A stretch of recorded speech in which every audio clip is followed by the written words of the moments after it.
اے تمام انسانوں، ہم نے تم سب کو پیدا کیا۔ پاک بھارت معاملے میں ایک بات اور عرض کرنا چاہتا ہوں۔ آپ میں سے بہت سے حضرات کے علم میں ہے، تقریباً 2 ماہ قبل میں ہسپانیہ گیا تھا، قرطبہ اور غرناطہ اور ہسپانیہ کے اور بہت سے شہروں کی سیر کی۔ غرناطہ بھی دیکھا میری آنکھوں نے، لیکن تسکین مسافر نہ سفر میں نہ حضر میں۔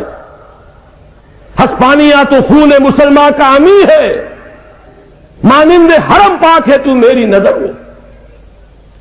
لیکن ذرا نوٹ کیجئے، وہ ملک جس میں 800 برس تک مسلمانوں نے حکومت کی،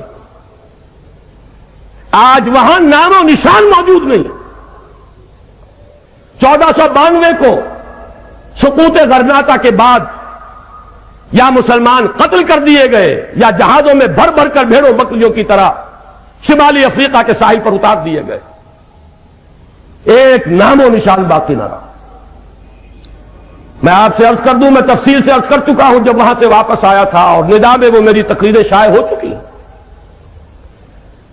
غرناطہ جس طرح ہسپانیہ میں آخری حصار تھا مسلمانوں کا، یہ بر عظیم پاک و ہند جس پر 1000 برس حکومت کی تھی، اب اس میں آخری حصار یہ پاکستان ہے۔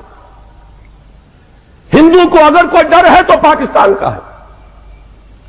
وہ ابھی بھارتی مسلمان پر بھی آخری فیصلہ کن وار اگر نہیں کر رہا ہے تو صرف پاکستان کے خوف سے نہیں کر رہا ہے۔ ہندو کی نفسیات میں پاکستان کا یہ شمال مغربی علاقے سے سارے فاتحین آتے رہے، اس کی ایک سب کانشس مائنڈ میں ایک خوف ہے اس علاقے کا۔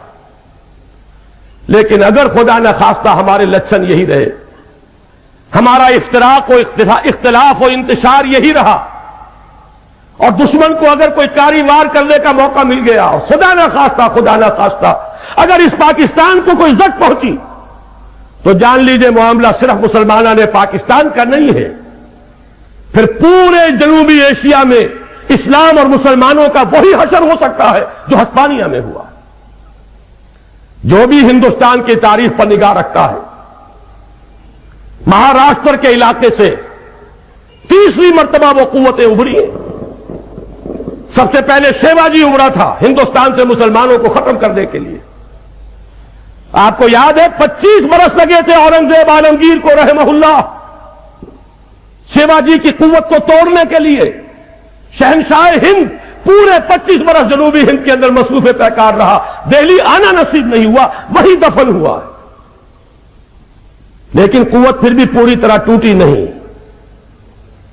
اورنگزیب کی وفات کے کل 20 صدی بعد پھر وہ طوفان اٹھا اسی علاقے سے۔ میں ذکر کر چکا ہوں، اس وقت ایک درویش موجود تھا، شاہ ولی اللہ دہلوی نامی، جس نے جائزہ لے لیا، جس کا ہاتھ حالات کے نبض پر تھا، اور اس نے احمد شاہ ابدالی کو بلایا۔ پانی پت کی تیسری جنگ میں مرہٹہ قوت کی کمر ٹوٹ گئی۔ اس کے بعد نوٹ کیجئے، وہی علاقہ ہے جہاں RSS قائم ہوئی، وہی علاقہ ہے جہاں شیو سینا ہے، وہی علاقہ ہے جہاں سے قیادت BJP کی، وہی علاقہ ہے جہاں سے وشوا ہندو پریشد کی قیادت ہے، اور وہی علاقہ ہے جو قیادت کر رہا ہے اس تحریک کی کہ اس جنوبی ایشیا سے اسلام اور مسلمانوں کو ختم کر دیا۔ اگر خدا نہ خواستہ، میں نے جیسا کہ عرض کیا تھا، بھارت کا مسلمان اب اس سے شکوہ کرنا بیجا ہے۔ وہ تو ہم پر حجت قائم کر چکا، اس نے پاکستان بنوانے میں حصہ لیا، اور اس جرم کی سزا وہ ابھی تک بھگت رہا ہے۔ لیکن اگر ہماری انہی بدعمالیوں کے نتیجے میں خدا نہ خواستہ خاکم بدہن اس پاکستان کو کچھ ہو گیا، تو سزا صرف پاکستان کو نہیں ملے گی، ہسپانیہ کی تاریخ بر عظیم پاک و ہند میں دہرائی جائے گی۔